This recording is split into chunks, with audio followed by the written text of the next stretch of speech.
Hey everybody, welcome back to the channel. Just got home from Eufaula on the fourth stop of the MLF Pro Circuit. Had a decent week, finished 44th. So it overall is a pretty good week. Just kind of walk you through practice and how the tournament went. So going into the tournament, actually let me back up. Before I went to my last tournament, I spent a couple days down at Eufaula, graphing around, looking at my Garmin's, trying to find brush piles, because I really thought that's how the tournament would be won, fishing brush piles and 8 to 13 to 15 foot of water, based off some history of that lake. That's kind of what I thought would be happening. And I spent 2 full days graphing around, never wet a line. I found, I don't know, probably a couple hundred brush piles. So I knew that would probably be the biggest deal going into it. I also knew that there would probably be a shad spawn going on as well. Leading up to the tournament, the water rose on Eufaula, and it was 1.5 feet to about 1.5 feet high. So whenever the water gets up on Eufaula, you can definitely fish shallow and do well. So launched first practice morning. I went looking for a shad spawn. I found some shad spawning, but I really didn't find any bass on them, at least in the location that I was at. And I don't know, I caught one on a spinnerbait early. And then I just kind of ran around, started fishing brush piles, and really struggled most of the day. Wasn't getting a whole lot of bites on the brush piles at that time. So pretty deflated after first practice day. Going into day 2, get up super early. When the shad are spawning, you got to get out there early to be able to run quite a few places and try to find those areas where the bass are on the shad. Same kind of thing, found a lot of shad spawning, but never did really find a good area, I thought.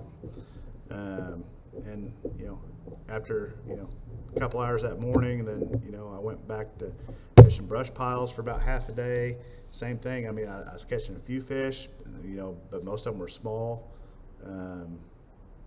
I went down and I fished the face of the dam. I caught a few there in previous years. I caught a pretty decent one down there on a spook. It was kind of cloudy that morning. But overall, it was just really tough for me in practice. I think, like I said, caught 2 or 3 keepers the entire practice. So I really wasn't for sure how the tournament was going to go. Now, one of my roommates, he was getting some bites flipping some grass. So I thought, well, that could definitely be a player as well. And he was catching some off the docks as well. I fished quite a few docks in practice, but the same thing, I was catching little ones. But I was kind of more out on the main lake, and some of the stuff he was catching were back in some pockets. I do think there was some fish spawning and garden fry as well. That's why he's still getting some bites back in some of those pockets. And of course, like tournament fishermen know, as the day before the tournament, they start lowering the water. So by the time our first tournament day started, they probably pulled 1.5 feet at least off the lake, and that really hurts the shallow bite. So day 1, I was going to start on this area. It's kind of a shady side of the lake. First thing in the morning, the eastern side, that'll prolong that shad spawn a little while longer than the other side of the lake. So the first morning I stop on some grass that I hadn't fished yet, and with my whole intention was to start flipping and get down there, and the wind's kind of blowing. It's a little bit bumpy, and I thought, man, you know, what I was flipping was just like, you know, an 8/1000 weight with a trick worm, and I thought with the wind and just kind of how bumpy it was, I didn't think that was necessarily a good approach. So I picked up a swim jig, and you know, I make the first stop that morning. I make about 5 casts, and I catch my first fish, which is probably 3 3/4. It's a good fish. Go up the way a little bit more. I catch my second one, which is a 2-pounder. You know, then I kind of get to the end of that patch of grass. So, you know, I start moving about another 300 yards. There's another few patches of grass, and I almost didn't stop on it because, I mean, they were like, they didn't come out off the bank very far, but they were really shallow. But I went ahead and stopped on it, threw my swim jig up there, and I catch like a 5.2. Get it in the boat. For whatever reason, I don't know why, I was having some, I did not get that one on camera, which I was pretty disappointed. It was actually kind of entertaining because after I get the fish in the net, you know, I kind of step down, I trip over my cooler and I fall, and you know, I say, well, you know, if I catch one like that, I'll fall every time. But and then, so after that, you know, I run a few more places. The sun's starting to get up at this point on some of that grass, but I thought, well, I'll give it another 30 minutes, and I go a little bit further, and I get around some docks, and there's this patch of grass. I mean, it is like in a foot of water, and I run my swim jig by there, and a great big one explodes on my swim jig, but just never got it. So anyways, here I am, you know, in the first hour of the morning. You know, I've got, you know, 3 fish in the boat, and I've got 2 good ones, and then a 2-pounder. So I thought, you know, I've got all day to, you know, catch my next 2, and you know, then cull it from there. Well, I proceed to not get a bite for about the next 6 hours. Really struggling. I went down and fished the face of the dam. I caught a couple small ones there, no keepers, and then I started running some of my brush piles, and I get in the last hour of the tournament or so, and I finally get on one brush pile. You know, with my Garmin Panoptics, you know, I can see a lot of fish around these brush piles. I can tell a lot of them were small, and there was a lot of bait around them as well. But I get to this one brush pile, and I can see, you know, a big dot in that brush pile, so I knew there was a decent one in there, and I flip my drop shot in there, and I catch like a 2-pounder. So it gives me 4, and I was only maybe 75 yards off the bank. Like I say, I was only in 8-9 foot of water at the time, and I see a couple docks up there, and I thought, man, I'm gonna go, you know, flip my drop shot on those docks. So I go up there, flip on the dock, and you know, my drop shot starts swimming out, set the hook, catch about a 3-pounder. Didn't get that one on video either. Like I say, I don't know. Sometimes my GoPro shuts off in the middle of the day, and I don't know why. I don't know if anybody else has that problem, but if you do and you found a solution, let me know. I'd love to get that fixed. So anyways, that was my day. On day 1, I weigh in, I think I had 16:13, and I was in 7th place, which was amazing given the fact of how my practice went. So on day 2, you know, first thing I do when I wake up in the morning is I look at the water level. Well, they had dropped the water level probably another couple inches. So, you know, and and it also had gotten a little colder, you know, the first couple mornings of the tournament, and I could tell the shad weren't spawning near as well as they had been. But I thought, well, you know, I'll start off on the same place, you know, and kind of run that same deal. So, you know, take off, get down to kind of where, you know, I started on day 1. As I'm running down there, I can see there's a boat already on it. So I kind of turn around. I thought, well, I'll stop where I caught the 5-pounder on day 1. And I get there, and there's a John boat sitting there, and it's got about 30 or 40 catfish noodles sitting all around that grass patch. So I couldn't fish there. So then I went to where I had that other one blow up.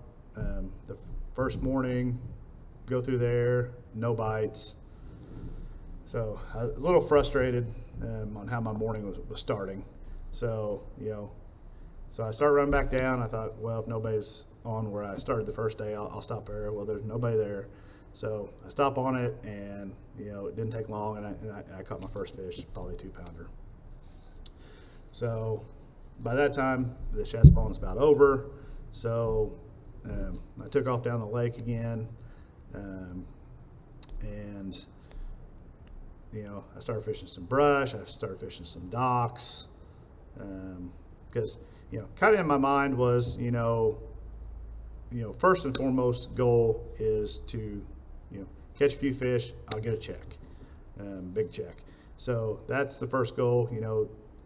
After I get that goal, then then I'm gonna try to upgrade and and move up the standings even more.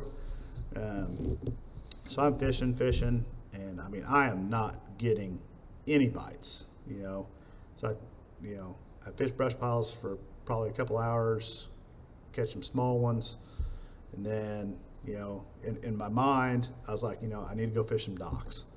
So I go start fishing docks, and nothing. I mean, it's just like the Dead Sea.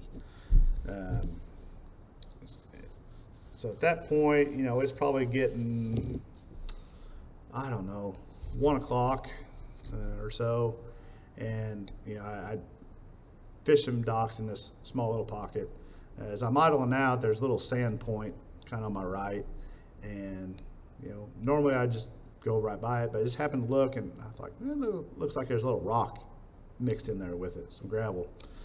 So shut the boat off, fired my Carolina rig out there, and I catch like 2 little spotted bass. They were non-keepers, but it was, to me, it was a clue that, okay, hey, I've got a couple bites now. Maybe I can run a few points, and find something. So about the second or third point after that one that I ran to, I stop off on, I throw my Carolina rig out there, and I mean, it's just rough. It's that good feeling. Like it just, you feel like every cast you should get a bite. So I fish there for about 5 minutes, and and I catch one. It was probably it was a 2 something for sure, 2.5.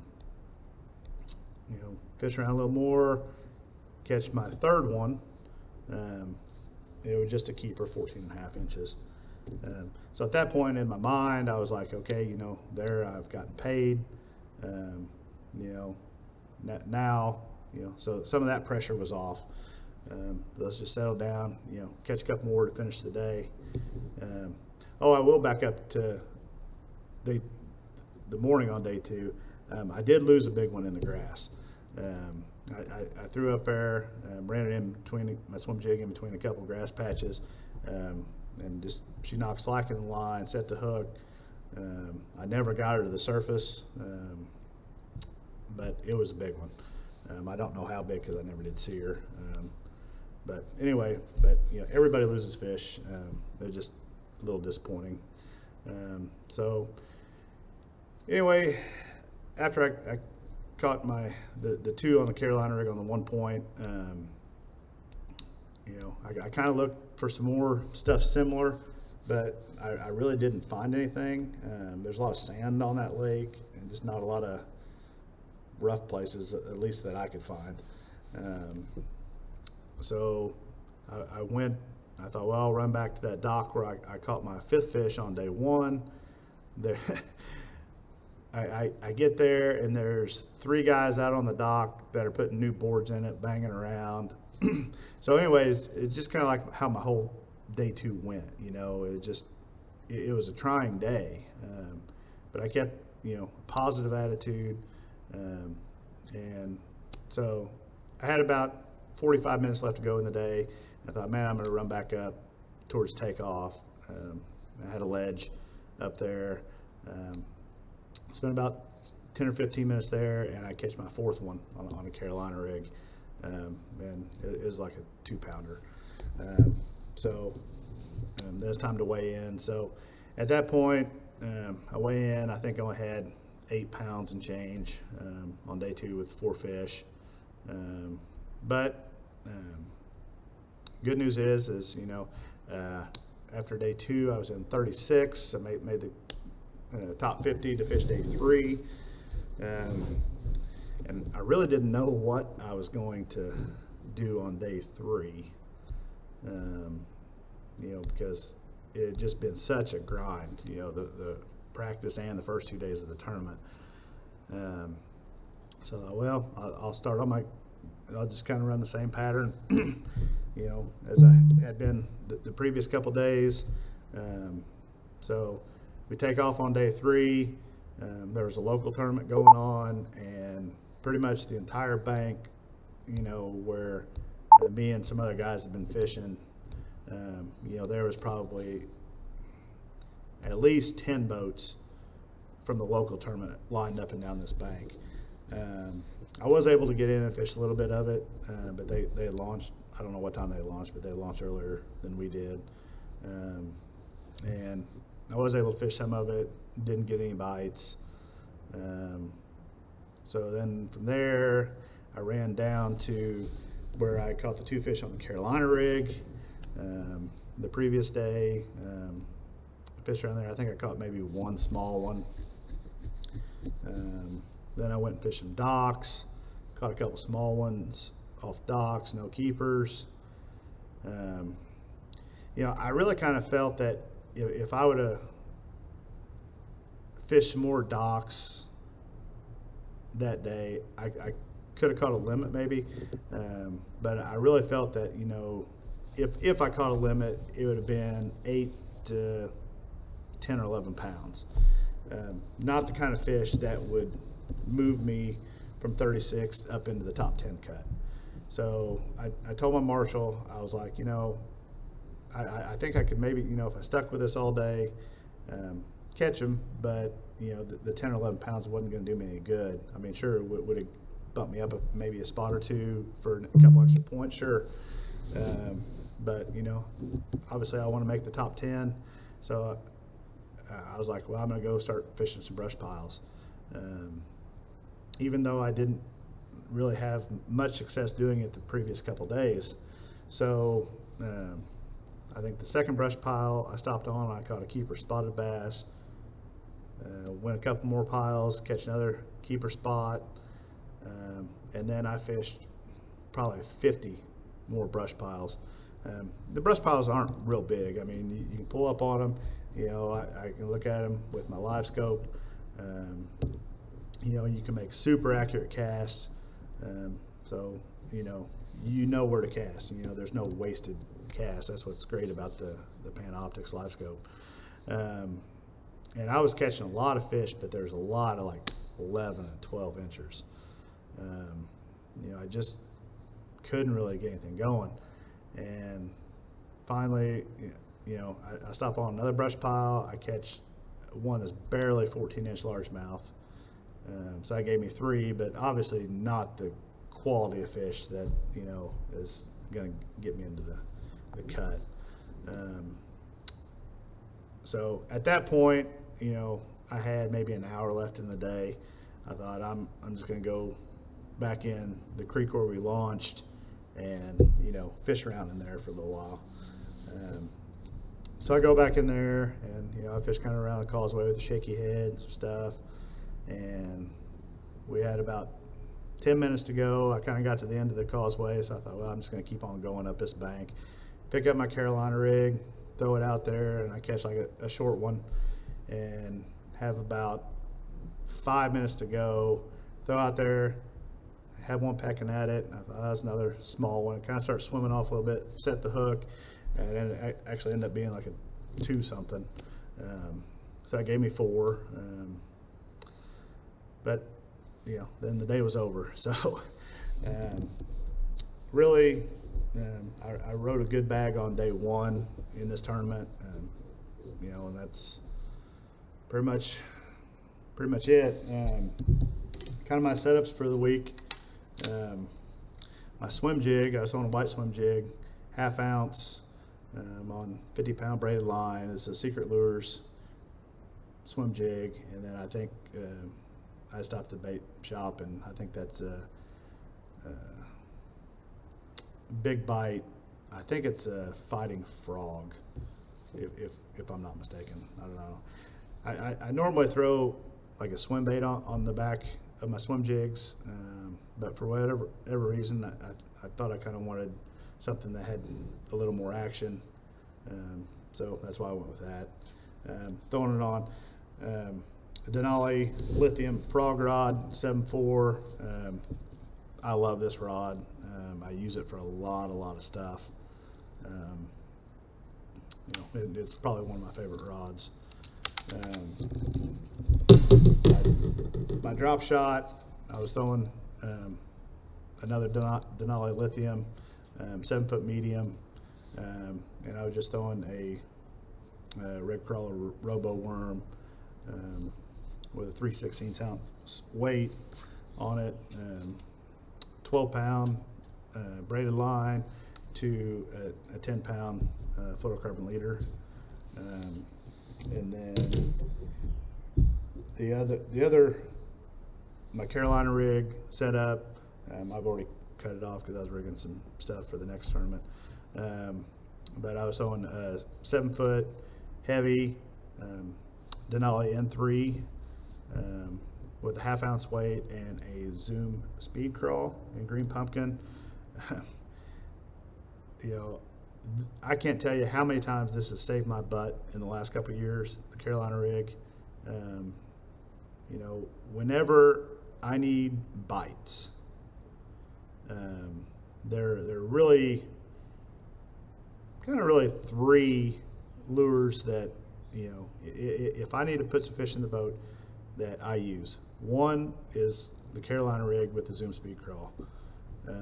I've caught so many fish on that. I you know, even though it's a small bait, I catch some really nice ones on it too. The second is a Ned rig, and the third bait, if I need a bite, is a Kitech 2.8 on a bite me tackle ball head, in like a 3/16. Sometime, yeah, probably 3/16, just depending on the depth. You know, that gets a lot of bites for me too. But anyways, overall it was a good week. You know, even though it was trying, you know, keeping a positive mental attitude, you know, is key for me, and sometimes it's easy to kind of doubt myself or second guess myself. You know, that's when you just got to bear down and grind through it, because this is definitely a grinding tournament for a lot of guys. So, you know, and I think I tend to do better sometimes in grinding tournaments. I think that's a product of being from Indiana. You know, we don't have a lot of good fisheries in Indiana, and you know, most of the tournaments in Indiana, if you can catch a limit of fish in any given tournament, you're probably going to get a check. I mean, that's just the facts. Our next tournament, you know, we've got 3 or 4 weeks off here. Then we'll be going to the Potomac River in the middle of June. It's probably my second favorite fishery. You know, probably Champlain being my first, but Potomac is right up there. I mean, neck and neck with Champlain. I've had a lot of success there in the past, you know, and it just kind of suits what I like to do. So anyway, you know, thanks for watching. Please hit subscribe if you haven't already. Helps the channel. If you have any questions, drop a link below, and thanks for watching.